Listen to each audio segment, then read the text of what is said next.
Morning, welcome back to MNT blog. সবাই কেমন আছো? আর আমরা তো সকাল সকাল ঘুম থেকে উঠে পড়েছি। যা গরম পড়েছে তো বেশিক্ষণ ঘুমিয়ে থাকা যাচ্ছে না, বেশি বেলা করে। তো উঠে হাত মুখ ধুয়ে নিয়েছি আর তারপরে এখন আমরা সবাই মিলে চা খাচ্ছি। আর এখন বাবা বাজার করে নিয়ে চলে এসছে, তো দেখি বাবা বাজার করে কি নিয়ে এসছে। এই যে বাবা চলে এসছে। বাবা কি এনেছো? উস্তা এনেছি, আম এনেছি, শসা এনেছি, মাছ, তারপরে বেগুন আছে। আমাদের তো আজকে নিরামিষ। মাছ এনেছে, জামাই আছে, জামাইয়ের জন্য মাছ খেয়েছি, নাতি আছে, নাতি তো মাছ ছাড়া খেতে পারবে না। আজকে আমাদের ঘরে নিরামিষ রান্না হবে, কিন্তু তাও বাবা মাছ নিয়ে এসছে, কারণ বাবার জামাই রয়েছে, তারপরে নাতি রয়েছে, ওই জন্য নাকি মাছ নিয়ে এসছে। আর এদিকে দেখো মা এক গামলা ভিজিয়ে দিয়েছে। এই যে কতগুলো জামা প্যান্ট, মানে বলে শেষ করতে পারবো না এখানে কতগুলো। আর গামলাটা দেখো শুধু কত বড়। আর এই যে বাবা এদিকে দোকানের জন্য মাংস কাটছে। আর এই দেখো বাবা তো মাছ তারপরে মাংস কাটছিল, আর কুকুর তারপরে বিড়ালগুলো এসে বাবার কাছে বসে রয়েছে, ওরা খাচ্ছে।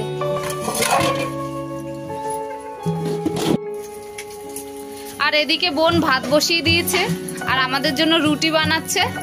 এই যে আর আলু ভাজি হয়েছে, আর এই যে ডিম ভাজছে।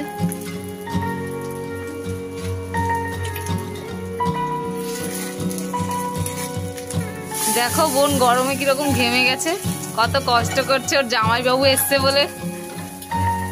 জামাইবাবু আসলে কষ্ট করবো না তো কার জন্য কষ্ট করবো। আর এই যে বোন ওর জামাইবাবুকে খাবার খেতে দিয়ে দিয়েছে। আর এখন বোন আমাকেও রুটি দিয়ে দিয়েছে। এই যে রুটি, আলু ভাজা আর ডিম ভাজা। অনেকদিন পরে বোনের হাতে রুটি বানানো খাচ্ছি, প্রায় 2.5 মাস পরে।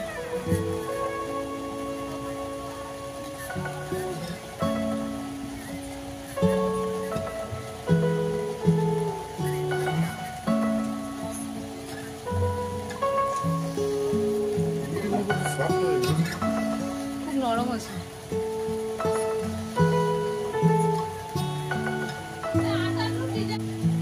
আর জানো তো আজকে সকালবেলা বোন উঠে থালা বাসন ধুয়েছে, তারপরে পুজো দিয়ে দিয়েছে, আর তারপরে চা করলো, চা খেলাম।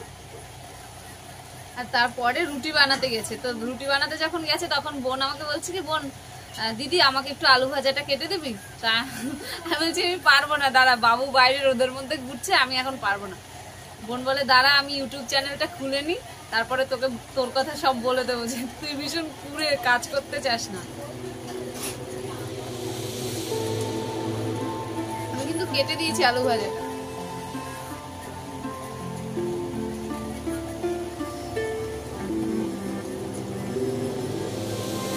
বোন শোন, তুই বল সবাইকে যে আলু ভাজাটা কে কেটে দিয়েছে। তুই যে রুটিটা বানিয়েছিস আলু ভাজাটা আমি কেটে দিয়েছি তো? হ্যাঁ দিদি আলু ভাজাটা কেটে দিয়েছি। আমি বলেছি অনেকটা আলু ভাজা, দুপুরের জন্য সকালে টিফিন খাবে, তার জন্য একসাথে অনেকটা আলু ভাজা কেটে দিয়েছি। ও তো বাড়ি বসে ও একাই সব কাজ করে, কিন্তু এখানে আসলে একটুখানি ও ছুটি পেয়ে যায়। আমি করি, মা করে, সবাই ভাগ করে করে, ওকে আর করতেই দিই না কাজ।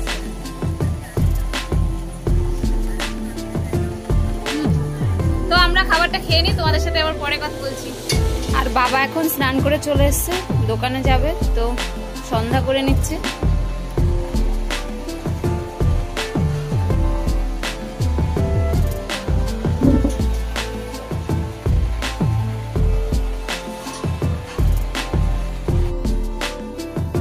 আর এদিকে দেখো মা কত কাজ করছে, জামা কাপড়গুলো ভিজিয়েছিল তো ওগুলো কেচে নিচ্ছে। আর আমি আসলে জানো তো মায়ের একটু বেশি কষ্ট হয়, জামা কাপড়ও বেশি হয়, তারপরে সবকিছুতেই মায়ের একটু বেশি কষ্ট হয়।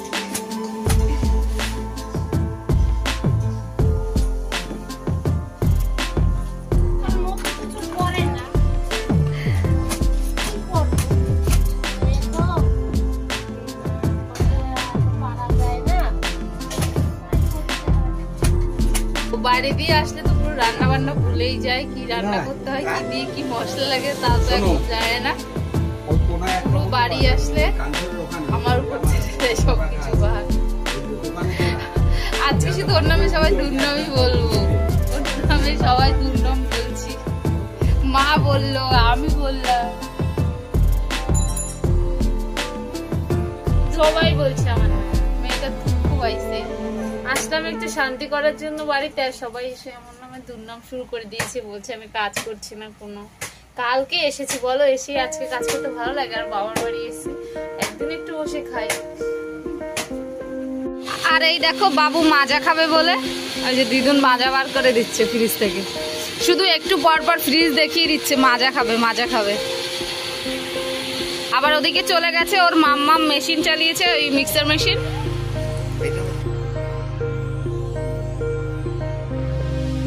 আর এই যে ভাই আমাদের দোকানের পকোড়ার মাংসটা ধুয়ে নিচ্ছে, আর আজকে এসেই মাংস ধুতে বসে গেছে, কারণ প্রতিদিন আসে, এসে অন্যান্য কাজ করে, তারপরে লাস্টে পকোড়ার মাংসটা ধোয়, কিন্তু আজকে দেরি হয়েছে বলে এসেই তাড়াতাড়ি মাংসটা ধুতে শুরু করে দিয়েছে। আর এই যে বোন এখন রান্না করছে, তো আমাদের ঘরে তো আজকে নিরামিষ রান্না হচ্ছে, তো নিরামিষ রান্না হয়ে গেছে, শুধুমাত্র মাছটা এনেছে। বাবা তো বললো, তোমরা শুনেছো যে জামাই নাতি এসেছে, ওদের জন্য এনেছে, নাহলে মাছ তো কখনোই আনে না আমাদের ঘরে নিরামিষ রান্না হলে। এখন দোকানে সব জামাই নাতির জন্যই মাছ এনেছে। এই যে গুছিয়ে নিয়েছে সবকিছু। আর এই যে আমাদের দোকানের ভাইটা এখন এই সবকিছু নিয়ে চলে যাবে।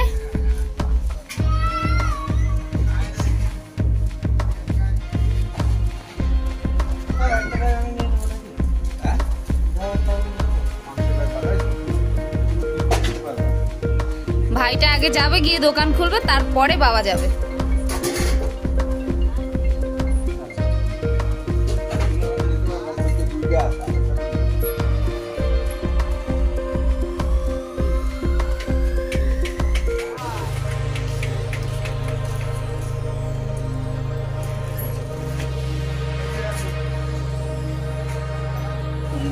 আর এখন বাবা দোকানে যাবে, তার জন্য বাবুকে টাকা দিয়েছে আর বোনকেও দিয়েছে।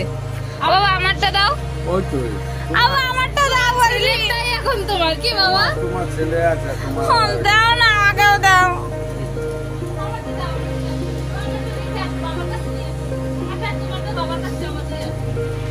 10 টাকা। তো বাবাও এখন এই যে দোকানে বেরিয়ে যাচ্ছে। বলো, হ্যাঁ যাও সাবধানে, আর জল খেয়ে নেবে।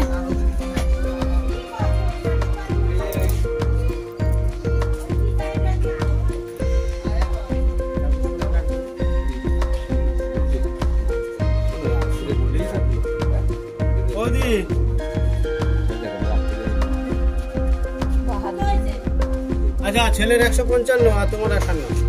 ছেলের 155, এটা আমার দ্বারা চান কেন? ছেলে বলেছে মার দিয়ে নেবে। আর এখন আমাদের দোকানের বেকারি কাকু চলে এসেছে, রুটি দেয় আমাদের দোকানে। আমি আসি, ছেলে যেটা বলেছে সেই কথা শুনবো। কালকে ভোরে দেখা করবে। ঘুরে দেখা করবো। হ্যাঁ, হরে কৃষ্ণ। এটা এখন নাও দিতে পারবো না, আমি এই তালাটা নিয়ে আমি জল খাবো না।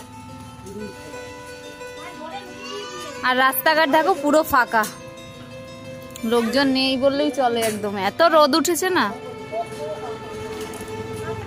আর মা যাচ্ছে এই যে জামা কাপড় গুলো কাচতে। বাবুকে তো স্নান করিয়ে দিয়েছি, আর এখন বাজে 1টা। তো মা তো দেখলে তোমরা জামা কাপড় ধুতে গেছে কলে, আর আমাদের বাড়ি থেকে অনেকটা দূরেই কলটা রয়েছে, টাইম কল, তো ওখানে ধুতে গেছে। তো আমি যাই মায়ের সাথে গিয়ে একটু হেল্প করি, কারণ আজকে মা অনেকগুলো জামা প্যান্ট ভিজিয়েছে, তোমরা তো দেখেছোই। তো যাই জামা প্যান্ট গুলো ধুয়ে নিয়ে আসি। আর বিকেলবেলা বাবু ঘুম থেকে উঠে এই যে ঘুরে বেড়াচ্ছে হাতে একটা বন্দুক নিয়ে। বাবা একটু গুলি করে দাও তো বাবা,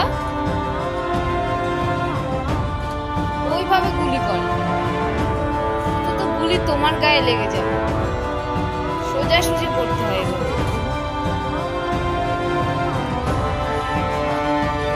আমাকে করিস না, বাবাকে কর, বাবাকে গুলি কর, আমাকে করিস না। হ্যাঁ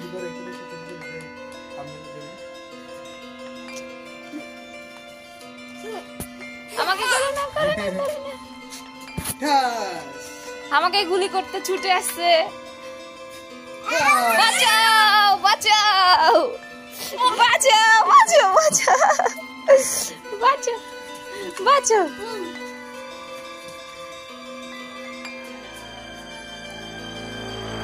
আর এই যে জামা কাপড়গুলো ধুয়েছিল, তো এই যে শুকিয়ে গেছে, এবার তুলে নেব।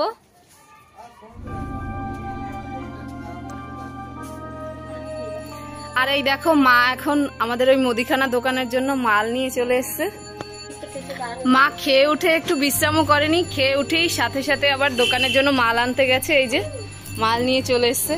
মা যে কতটা পরিশ্রম করে আমাদের জন্য সেটা বলার কোনো ভাষা নেই। মা তো দোকানের জন্য মাল নিয়ে এসছে, আর এরপরে যাবে সন্ধ্যা দিতে, আর আমরা তারপরে যাব, মা যাবে কালকে শনি ঠাকুরের পুজো আছে, তো তার জন্য বাজার করতে। তার জন্য আজকের ভিডিওটা এখানেই শেষ করে দিচ্ছি। যদি ভিডিওটা ভালো লেগে থাকে তাহলে একটা লাইক কমেন্ট শেয়ার করে দিও, আর এই মিটি ব্লগে প্রথম আসলে একটা সাবস্ক্রাইব করে দিও। দেখা হচ্ছে অন্য কোনো নতুন ভিডিওতে। ততক্ষণ সবাই ভালো থাকো, সুস্থ থাকো। আজকের মতো টাটা।